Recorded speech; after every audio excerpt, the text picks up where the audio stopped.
तो आज हमें शायद स्मैकडाउन के शो के अंदर थोड़ा सा हिंट मिल चुका है कि रोमन रेंस के वापसी अब ज्यादा दूर नहीं। साथ ही साथ ये भी पता चल गया है कि अगर तुम्हें एक टाइटल अपॉर्चुनिटी चाहिए तो तुम्हें कितना ज्यादा ड्रामा करना पड़ेगा। तो आज हम बात करेंगे स्मैकडाउन के शो के बारे में, जिनका स्टार्टिंग हमें देखने को मिला निक ऑडिस के साथ। तो निक ऑडिस यहाँ पे नाया जैक को बुलाता है एंड नाया जैक से यहाँ पे बेली को रिंग के अंदर आने के लिए कहता है और फिर बेली का थीम सॉन्ग हिट होता है। बेली भी यहाँ पे रिंग के अंदर आ ही रहा था तभी वो उनके पीछे से यहाँ पे अटैक कर देता है चेल्सी गिन एंड और पाइपर नेविन ने। तो ये इन दोनों यहाँ पे उनके ऊपर अटैक करने की बात यहाँ पे नाया जैक्स के सामने जाके कहता है कि तेरा मैच होने वाला है हम सब के साथ, क्योंकि हम बनने वाला है नेक्स्ट चैंपियन। तो नाया जैक्स कहता है कि मुझे फर्क नहीं पड़ता है कि कौन चैंपियन है, मैं सिंपली जाके उनको फोड़ूंगा एंड उनके हाथ से चैंपियनशिप छीन लूंगा।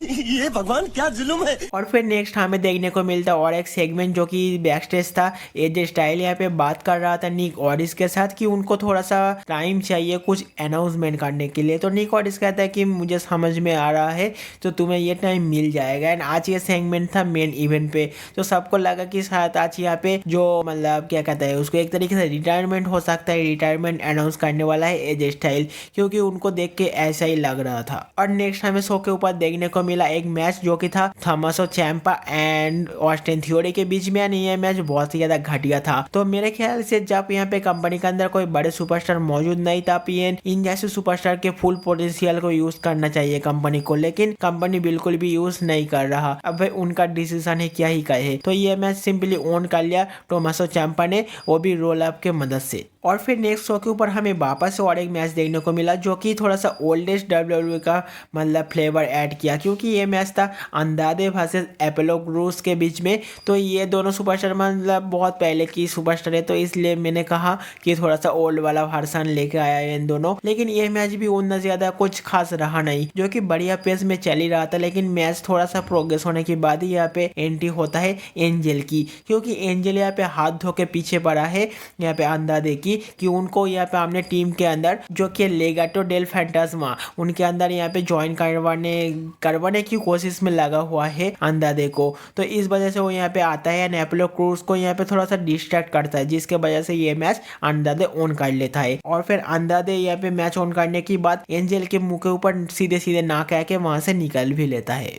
और फिर नेक्स्ट हमें शो के ऊपर देखने को मिला ब्लड लाइन, जो कि बैक स्टेज था सोलो सुकुआ एंड उनके जो दो चमचा था वो था यहाँ पे, और था यहाँ पे पॉल हेमन। तो पॉल हेमन उनको कुछ कहने वाला था, ज्यादा कुछ कहने की पहले ही यहाँ पे थीम सॉन्ग हिट हो जाता है केविन ओवेंस का। तो यहाँ पे सोलो सुकुआ कहता है कि पहले जाके उनको सॉर्ट आउट करो, फिर जो कहना है कहना। तो फिर सोलो सुकुआ के ऑर्डर के माफिक यहाँ पे गया Paul Heyman ladies and gentleman करके यहाँ पे जब एंट्री किया, तो यहाँ पे बहुत ज्यादा गुस्से में था केविन ओवेंस। तो केविन ओवेंस कहा कि भाई तू पहला तो अपना नाटक बंद कर, जो कहना है रिंग के अंदर आके साफ साफ कहे। तो यहाँ पे फिर पॉल हेमन बातें स्टार्ट करता है। पॉल हेमन बहुत ज्यादा मतलब क्या कहता है उसको एक तरीके से डर में था, तो थोड़ा सा डर के वो यहाँ पे केविन ओवेंस को बोला कि देख भाई मैं सबसे ज़्यादा मिस कर रहा हूँ करंट टाइम में मेरा वाइस मैन रोमन रिंग्स को। एंड रोमन रिंग्स जब था तब ब्लड लाइन के अंदर उसोस था, रोमन रिंग्स था, लेकिन ये सब ना इतना ज़्यादा खोखा नहीं था जो कि करंट टाइम में ब्लड लाइन के अंदर जो मेंबर है सोलो सुकुआ जिनको लाया है।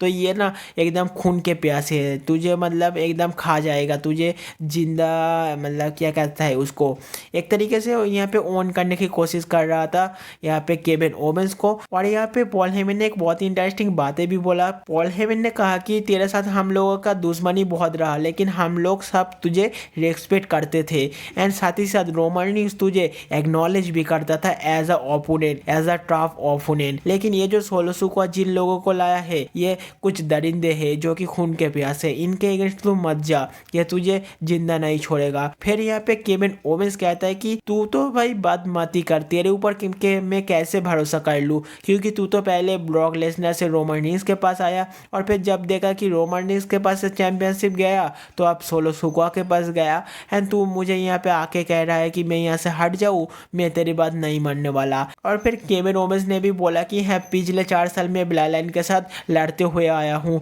ब्लड लाइन के अंदर रोमन रिंग्स और उसोस ने मिलके मेरे हाथ पे हाथ कड़ी लगा के मुझको धोया था। तो मुझे पता है वो लोग मुझे कितना ज़्यादा रेस्पेक्ट करता है एंड मैं भी उन लोगों को रेस्पेक्ट करता हूँ। लेकिन ये जो सोलो सुकुआ है उनके जो चमचे हैं ये भाई मुझे बिल्कुल भी नहीं पसंद। तो ये इनको मैं दिखाने वाला हूँ इनका असली औकात क्या है। तो ये सब बातें चल ही रहा था और फिर जब यहाँ पे ये सारे बातें खत्म हुआ तो पॉल हेमन बहुत ही ज़्यादा फायर अप हो चुका था। तो वो यहाँ पे कहा कि भाई तुझे समझ में क्यों नहीं आता कि ये लोग तुझे कच्चा चबा जाएगा, इनके साथ मत लड़। तो यहाँ पे इतना ज़्यादा गुस्से में मतलब क्या कहते हैं उसको फ्रस्ट्रेशन में था यहाँ पे पॉल हेमन कि वो यहाँ पे बातें करते करते हाथ पैर मतलब फेंक रहा था। तो यहाँ पे केविन ओवेंस के शरीर में लग जाता है उनके हाथ एंड उनके हाथ से माइक भी गिर जाता है। तो यहाँ पे केविन ओवेंस भी थोड़ा सा गुस्से में आके उनके तरफ बढ़ ही रहा था। तभी यहाँ से थीम सॉन्ग हिट हो जाता है सोलो सुकुआ। तो यहाँ पे सोलो सुकुआ एंड उनके टांगलुआ वाले भाई आते हैं। लेकिन यहाँ पे इंटरेस्टिंग चीज ये है कि केविन ओवेन के पीछे से यहाँ पे स्ट्रीट पॉपिट निकल के आते हैं, नंबर गेम को इक्वल करता है एंड यहाँ पे स्ट्रीट पॉपिट एंड टांगलुआ एंड उनके भाई एक दूसरे से भिड़ जाता है और फिर केविन ओवेंस यहाँ पे जाके भिड़ जाता है सोलो सुकुआ से एंड ये दोनों लड़ते लड़ते क्राउड के बीच में से कहाँ गया है मुझे भी नहीं पता। लेकिन बाकी जो 4 मेंबर यहाँ पे था उनके बीच में एक टैग टीम मैच देखने को मिला जो कि बहुत ऑब्वियस सा था। यहाँ पे मैच अच्छा था लेकिन मैच के अंदर ऑन करने का प्रोबेबिलिटी था ब्लड लाइन का, वही हुआ। यहाँ पे ब्लड लाइन के जो मेंबर था टांगलुआ वो अपना फिनिशर जड़ के मैच को ऑन कर लिया। लेकिन यहाँ पे मैच ऑन करने के बाद बहुत ही ज्यादा डिसअपॉइंटेड था पॉल हेमन। तो पॉल हेमन भाई मतलब खुल्लम खुल्ला अपने टीम मेंबर के अगेंस्ट बातें कर रहा है एंड उनके मैच ऑन करने के बाद बहुत ही ज्यादा डिसअपॉइंट शो कर रहा है। तो एक तरीके से बोला जाए तो यहाँ पे साफ साफ दिख रहा है कि बहुत ही ज्यादा नाखुश है पॉल हेमन उनके बाकी मेंबरों से। तो मुझे लगता है कि वो दिन यहाँ पे बहुत ज्यादा दूर नहीं जहाँ पे यहाँ पे सोलो सुकुआ टर्न कर सकता है यहाँ पे वाइस मैन के ऊपर एंड तब यहाँ पे शायद एंट्री हो सकता है रोमन रिंग्स का। तो बहुत से ज्यादा रूमर्स है कि रोमन रिंग्स का एंट्री हो सकता है यहाँ पे हमें समर स्लैम के अंदर देखने को मिल जाए। लेकिन मेरा कहना है कि समर स्लैम के पहले पहले भी उनका एंट्री हो सकता है। तो ये सेगमेंट होने के बाद अब बारी आता है आज के मेन इवेंट का जो कि था यहाँ पे जो मतलब एजे स्टाइल को कुछ कहना था। तो एजे स्टाइल जब बैक स्टेज से आ रहा था तो सबसे पहले उनको यहाँ पे मीट करता है यहाँ पे अमेरिकन नाइटमेयर कोडी रोड्स। तो कोडी रोड्स उनके साथ हैंडशेक करता है एंड कोडी रोड्स के कान में कुछ क्या कहा यहाँ पे एजे स्टाइल और फिर उनको छोड़ के एजे स्टाइल जब आगे जा रहा था तो उनके जो बाकी 2 मेंबर जिनके साथ भाई बहुत साल तक उन्होंने काम किया तो उनके साथ यहाँ पे हैंडशेक वगैरह किया एंड उनको कहा कि चलो एक साथ ये काम करते हैं। तो बोल के यहाँ पे रिंग के अंदर गया तो रिंग के अंदर बहुत ही ज़्यादा इमोशनल था यहाँ पे एजे स्टाइल। तो एजे स्टाइल ने कहा कि मैं लगभग 2 सदी से यहाँ पे काम कर रहा हूँ, मैंने मतलब खून पसीना एक किया, खुद को बहुत ज़्यादा सेक्रीफाइस किया तब जाके मैं फिनोमिनल बन पाया। तो इन चीज़ के ऊपर क्राउड बहुत ज़्यादा क्लैम भी कर रहा था। और फिर यहाँ पे एजे स्टाइल ने बोला कि मैंने कोडी रोड्स के लास्ट मैच लड़ा एंड मुझे नहीं लगता कि अगर मुझे वापस से ये अपॉर्चुनिटी मिला तो मैं इस चीज़ को कैपिटलाइज कर सकता हूँ क्योंकि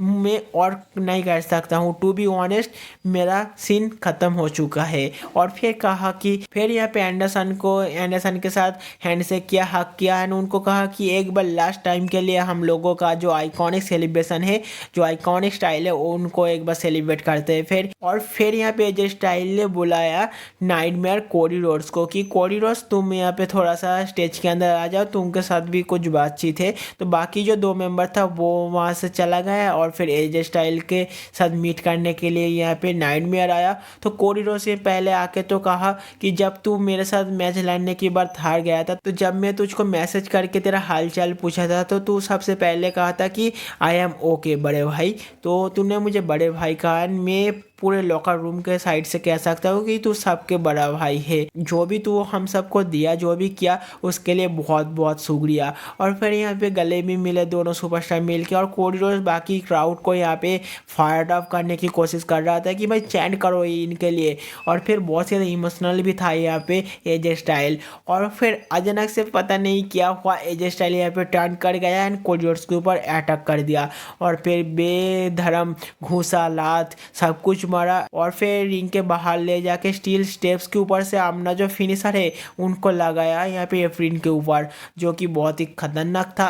एंड बाकी जो 2 मेंबर था उनके मतलब एंडरसन वगैरह, तो वो यहाँ पे बाकी ऑफिशियल को रोकने की काम कर रहा था। तो वापस से यहाँ पे एक रीबॉन्ड हो चुका है एजे स्टाइल एंड बाकी उनके 2 पुराने साथी का। तो यहाँ पे एजे स्टाइल को पता था कि उनको एक बार टाइटल अपॉर्चुनिटी मिला था लेकिन उनको कैपिटलाइज नहीं कर पाया। तो वापस से अगर वो टाइटल अपॉर्चुनिटी के लिए जाता तो उनको बहुत ही ज़्यादा लंबे लाइन के अंदर रहना पड़ता, इसलिए ये इतना सारा ड्रामा किया जिससे कि उनको ये टाइटल अपॉर्चुनिटी वापस से मिल पाए। एंड अभी तो वो रिबॉन्ड भी कर चुका है अपना ओल्डेस्ट मेंबर के साथ।